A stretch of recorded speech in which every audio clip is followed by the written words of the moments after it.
Dalam sebuah forum di panggung Eropa, seorang host bertanya, "Mengapa Anda mendukung orang jahat, yaitu Assad, Presiden Suriah?" Pernyataan ini diberikan kepada Putin.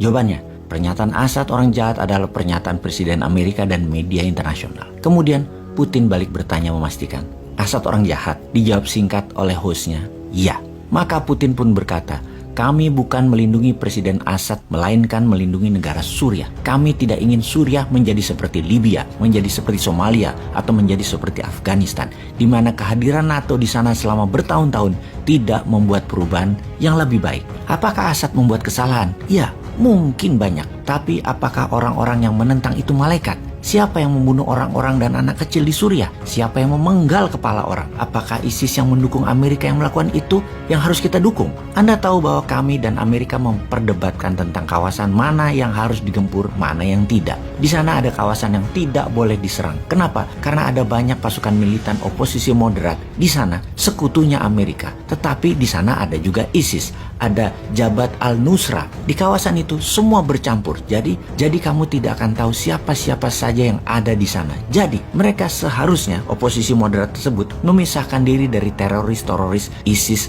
al-Nusra, dan lain sebagainya. Untuk apa mereka berkumpul bersama teroris jika mereka orang baik? Apakah kalian, Amerika, menyuruh mereka memisahkan diri dari ISIS dan Nusra agar kami bisa mendapatkan kesempatan menyerang para teroris tersebut?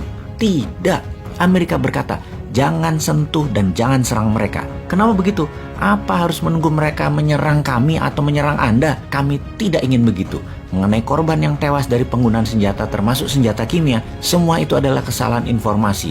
Untuk saat ini, kami sangat meyakini bahwa itu hanya hasutan. Assad tidak pernah menggunakan senjata yang dituduhkan.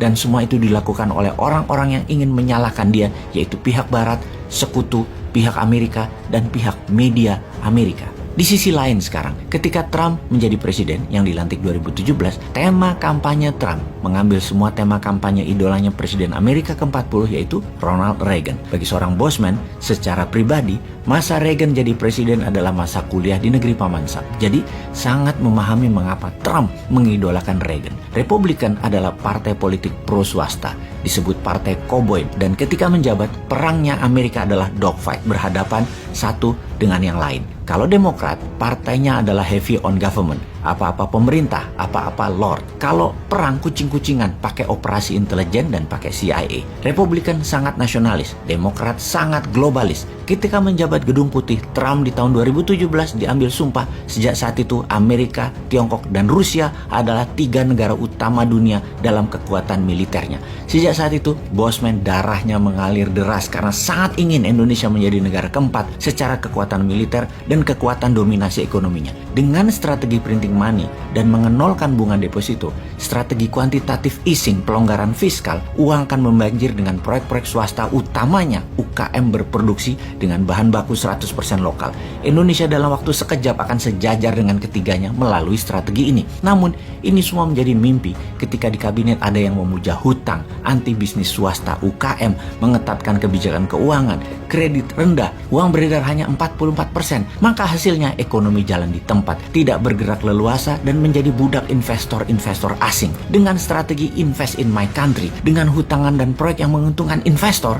Bentar, kalimat ini nyinyir ya. Maaf, kita kembali ke Amerika dan dunia aja deh. Globalis sangat anti-Trump karena membuat Amerika berperang melawan Tiongkok, di mana Tiongkok adalah kaki organik globalis di dalam memproduksi barang-barang murah. Globalis anti-Trump juga karena tidak leluasa mengendalikan pemerintahan Amerika dan dunia. Maka pandemi disebar. Pandemi menjadi senjata politik awalnya untuk menjatuhkan Trump. Ketika Biden menang, maka pandemi menjadi senjata ekonomi bagi Big Pharmacy untuk panen ke seluruh dunia. Banyak analis pertahanan pernah mengatakan kalau Trump masih jadi presiden, pandemi corona akan diserang globalisnya dan dunia tidak ambyar seperti sekarang. Panjang dan banyak penjelasan Bosman akan hal itu di tahun-tahun kemarin. Percayakah sahabat? Kalau Trump jadi presiden saat ini, Ukraina tidak mungkin diserang Rusia. Rusia menyerang Ukraina sekarang karena ada satu kalkulasi kepastiannya. Sangat yakin NATO tidak akan membalas. Yakin Amerika tidak akan masuk berperang frontal secara militer. Paling jauh adalah menggunakan sanksi ekonomi. Walau perang besar bisa saja terjadi, namun untuk menolong Ukraina, Amerika dan NATO tidak bergerak banyak. Mengapa?